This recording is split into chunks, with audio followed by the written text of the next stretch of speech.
Assalamu alaikum students. Welcome to Online Biology Academy.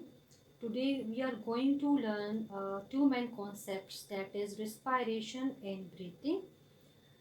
Respiration, just like other basic characteristic of living organisms like growth, reproduction, etc. So respiration is also one of the most important characters of all the living organisms. जितने भी living organisms हैं उनमें respiration जो होगा वो बाकी दूसरे characters की तरह जो है ये भी एक इम्पॉर्टेंट कैरेक्टर होगा, ठीक है।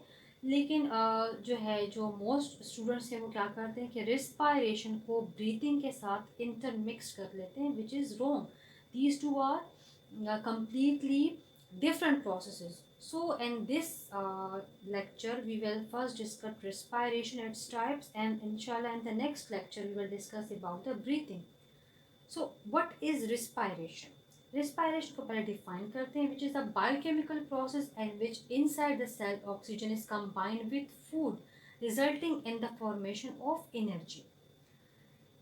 As you know, living organisms may be unicellular or multicellular. All are composed of cells.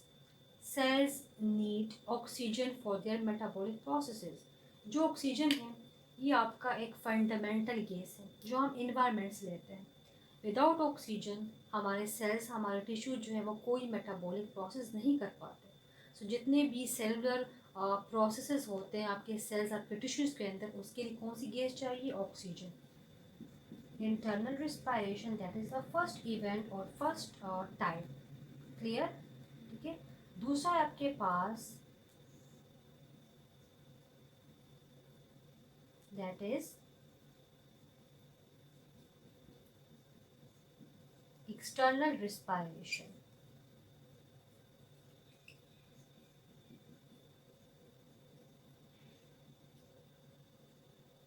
These are two important steps or events and respiration. Okay, first आपके पास होता है external respiration and then it is followed by the internal respiration. So these two events combine to form one complete process of respiration. ठीक है।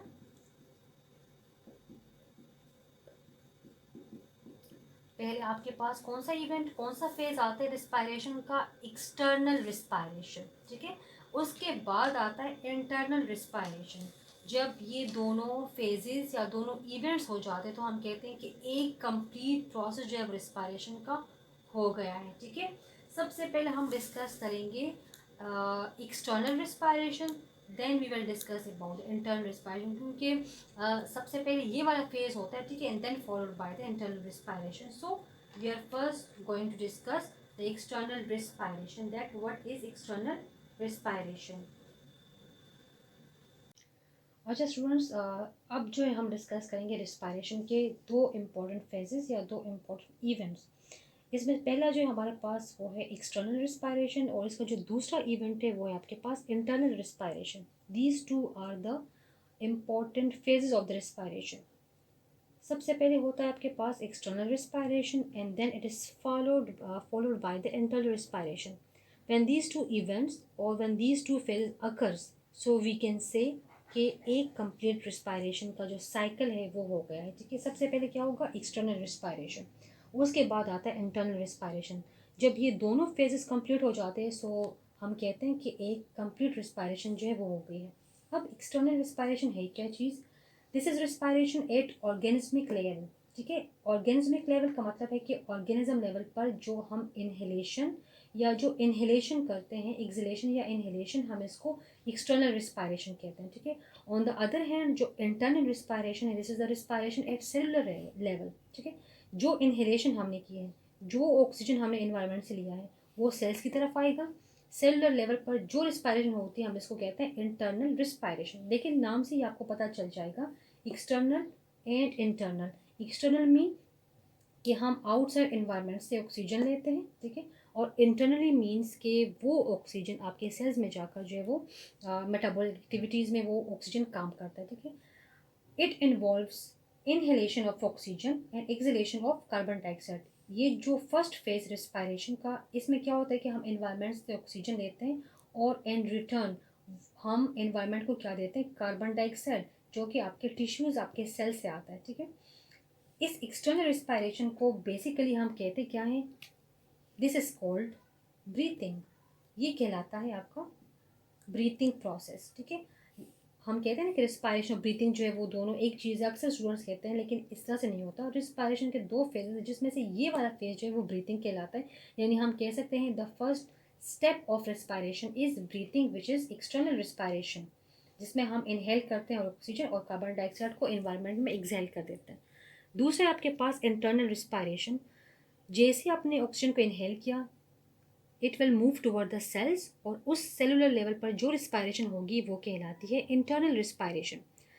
अच्छा जी, जैसे ही oxygen आपके sales को मिल जाते हैं तो एक कैटाबॉलिक प्रोसेस जो है वो शुरू हो जाता है आपके सेल्स में। कैटाबॉलिक मीन के जितने भी कम्प्लेक्स ऑर्गेनिक मॉलिक्यूल्स हैं आपके सेल्स के अंदर, जिस तरह से प्रोटीन्स हैं या कार्बोहाइड्रेट्स या कोई और फूड पार्टिकल है जो एक कम्प्लेक्स यानी कि heavy weight containing organic molecules हैं, तो वो उस ऑक्सीजन की मदद से कैटाबॉलिकली जो है वो ब्रेक डाउन हो जाएगा। यानी अगर आप देखें तो आपके जो स्टमक के जो सेल्स हैं वो क्या करते हैं, डाइजेशन करते हैं।